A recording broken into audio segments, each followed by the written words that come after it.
Welcome back. Let's take you back to that story now. Former President Jacob Zuma says those in authority shouldn't abuse their power. He was talking to supporters outside the High Court in Pietermaritzburg, having taken journalist Karyn Maughan and prosecutor Dasen to court. He accuses them of allegedly leaking and publishing his medical records. The matter will return to court in December. Our senior reporter Dasen Thathiah was in court and he joins me for an update. Dasen, can you tell us what happened in court today? Well, Andy, it's a little bit of what happened in court and what happened outside court. So let's start with the court proceedings itself. So before we got to the case that I think everyone had come there to see, that was the private criminal prosecution. There was also a civil matter that needed to be dealt with first.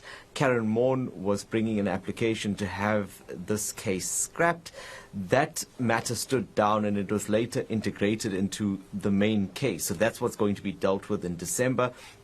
Applications by both her and Downer, they'll bring those applications to say that there is no merit for the criminal case at all, which is meant to happen in February. But despite all of that, there were a few political statements that were made here as well. If you look at the general mood around this court appearance. The ANC and KZN, for example, had come out in full force to support the former president, his people and his very close supporters as well, saying that there is a lesson to be proven here, that they are trying to set an example. They're trying to show that no one is above the law. We were also looking at a former president that was very vindicated, this coming after he had served his term since last year, and is now, as he calls it, a free man. He says he can do whatever it is that he wants.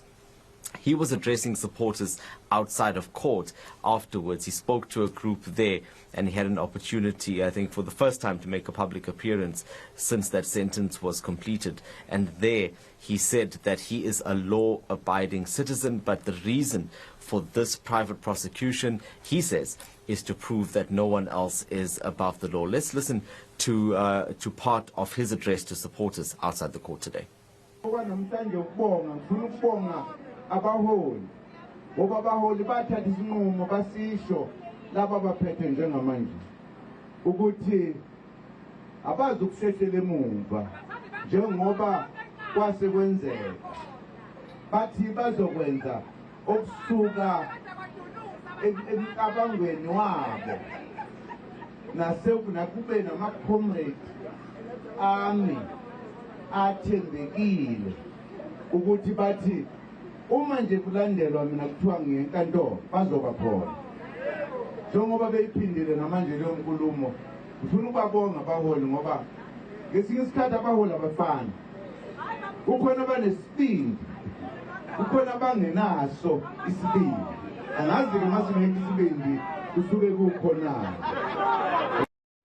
Dasen, did you also have an opportunity to hear from journalist Karyn Maughan?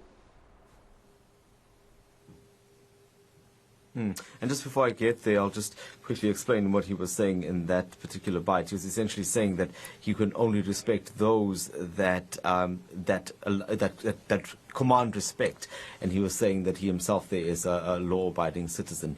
But coming back to Karyn, we didn't have an opportunity to speak to her directly, but we did speak to Adrian Basson, who's the editor-in-chief at News 24. So she had full support from her employer. In fact, they had also rallied around her during this time since the beginning, saying that they would support her in or wherever it is that this case goes, because they feel that the real purpose of this private prosecution is just to make a spectacle and also to essentially clip her wings, to prevent her from reporting on this matter, something that she's been doing for the past 20 years or so. So we did have an opportunity to speak to Adrian Basson. Let's listen to what he had to say to us just outside court. So just to be clear, we don't want the private prosecution to even start. We don't want it to run in February, to which it was adjourned to today. We will come back to this court on the 8th of December, to which our application has been postponed, to argue that this is an abuse of power, that Mr. Zuma wants to intimidate, harass and bully Karyn Maughan into silence. Not only her, but all journalists reporting on this and other critical corruption matters. Karyn has been reporting on this case for over 20 years. She's very deeply involved and au fait with these matters in this case. We argue that he wants to silence her through bringing the spurious charges. Secondly, there's no nollie prosecute certificate for Karyn Maughan, so Mr. Zuma never went to the police like he did with Advocate Downer to open a criminal case actually against Karyn to get the NPA to make a decision. So there can't be a private prosecution against her, we will argue. And thirdly, we believe that Mr. Zuma doesn't have standing because he couldn't prove that that article she wrote from court papers that he and his lawyers filed at court actually caused an injury to him. Well, thank you very much. That was our reporter Dasen Thathiah reporting on that matter. Of course, a decision to be made on the 8th and 9th of December.